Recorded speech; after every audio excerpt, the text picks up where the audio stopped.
teman-teman sekalian, kisah yang unik diangkat oleh Imam Az-Zahabi rahimahullah adalah kisah seorang nelayan dengan seorang pelayan pimpinan wilayah pada saat itu di wilayah Irak.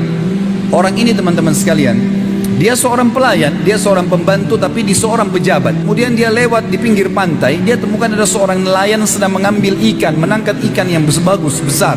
Karena dia seorang pelayan tapi di tokoh masyarakat, dia anggap dirinya punya kedudukan. Dia lihat ikan tersebut lalu dia minta secara paksa, bukan dibeli. Dia bilang, berikan ikan itu kepada saya. Kata si nelayan, saya nggak bisa berikan ikan ini, saya ingin jual karena saya butuh untuk memberikan makan keluarga saya pada hari ini. Tapi dia rupanya memukul si nelayan dengan cara keras, kemudian mengambil ikan itu secara paksa. Dibawalah ikan tersebut. Dia menceritakan dirinya dalam kisah ini. Pada saat dia bilang saya membawa ikan tersebut, ikan ini tadinya terlihat sudah tergeletak seakan-akan mati.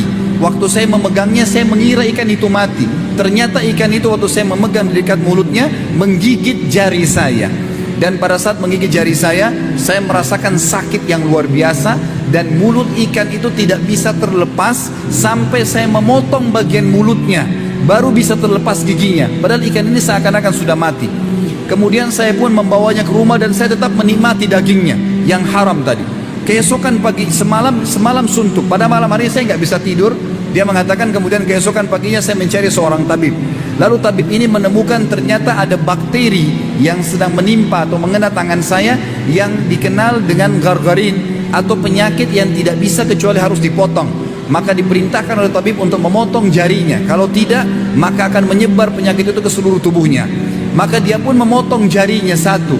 Ternyata sakitnya masih dirasakan. Akhirnya dipotong ke seluruh jarinya 5 masih dirasakan sakit juga. Dipotong telapak tangannya, masih terasa sakit juga, sampai dipotong setengah, sampai di lengannya, dipotong semua lengannya.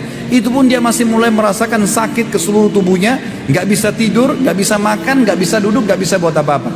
Maka dia mendatangi seorang alim ulama yang dia tanyakan, bagaimana jalan keluarnya? Saya tertimpa seperti ini. Kata dia, apakah kamu tahu penyebab perbuatanmu? Apa yang membuat ini dalam hati kamu? Apa yang sedang tersirat di dalam hatimu? Dia mengatakan, saya diceritakanlah setelah menzalimi seorang nelayan, mengambil ikannya yang saya anggap bagus, lalu ikan itu mulai menggigit jari saya. Semenjak itu saya merasakan sakit dan seluruh tubuh saya dipotong, dia sampai tangan lengannya. Maka orang alim ini mengatakan, pergilah kepada nelayan tersebut, cari dan minta kehalalannya. Maka dikejarlah, dia cari seluruh penjuru kota, dikeliling, tidak ditemukan sampai 1 minggu. Setelah sepekan dia cari, ditemukan orang tersebut lagi di pinggir jalan menjual ikan. Maka dia tiba-tiba datang tersungkur di kakinya dan mengatakan, Tuan, maafkan saya. Nelayan ini sudah lupa, tidak tahu siapa orang ini. Lalu dia mengatakan, siapa kamu? Dia bilang, saya si fulan yang berapa bulan yang lalu sempat mengambil ikanmu. Maka saya minta kehalalannya. Kata nelayan tersebut, memang kenapa? Dia bilang, ikan itu pada saat saya bawa pulang diceritakan menggigit tangan saya padahal sudah kelihatan mati. Dan akhirnya tubuh saya dipotong, sampai sekarang lengan saya dipotong, dan sisa tubuh saya terasa sakit semuanya. Halalkanlah. Maka nelayan tersebut menangis karena hatinya lunak, mengatakan, saya sudah memaafkanmu. Kata orang ini, begitu dia mengucapkan saya memaafkanmu, tiba-tiba seluruh sakitnya hilang. Bahkan kata orang-orang yang ada di sekitarnya, andai saja pertama kau digigit ikan nelayan tersebut, kau kembali kepadanya dan mengembalikan ikan tersebut, maka anggota tubuhmu tidak akan dipotong. Akhirnya dia pun bertanya kepada nelayan ini, mengatakan sebagai penutup kisah kita, apakah kau sempat mendoakan sesuatu keburukan untukku pada saat saya mengambil ikanmu? Dia mengatakan, iya.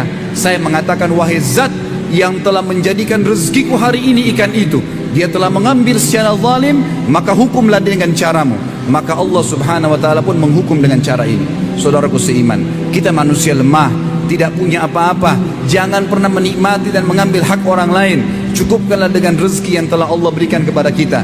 Jadilah orang-orang yang patuh kepada Sang Pencipta, karena Allah selalu mengawasi kita. Tidak ada orang yang bisa selamat dari hukuman Sang Pencipta Allah.